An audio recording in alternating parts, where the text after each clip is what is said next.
First thing we're gonna do, flip the key and slide the lever down and pull the key like this. The second step is split the key with your hand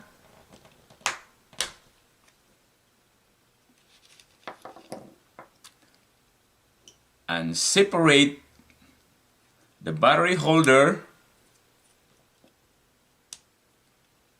from the cartridge.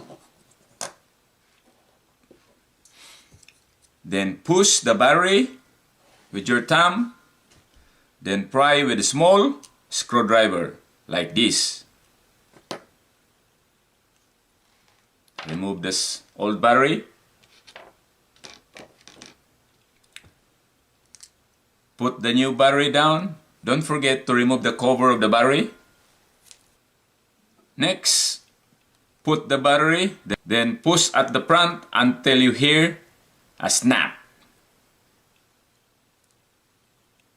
And then put back together.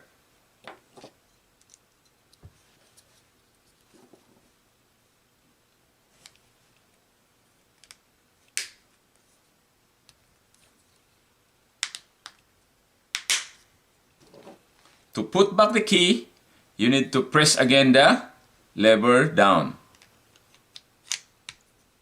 Then you have a new battery.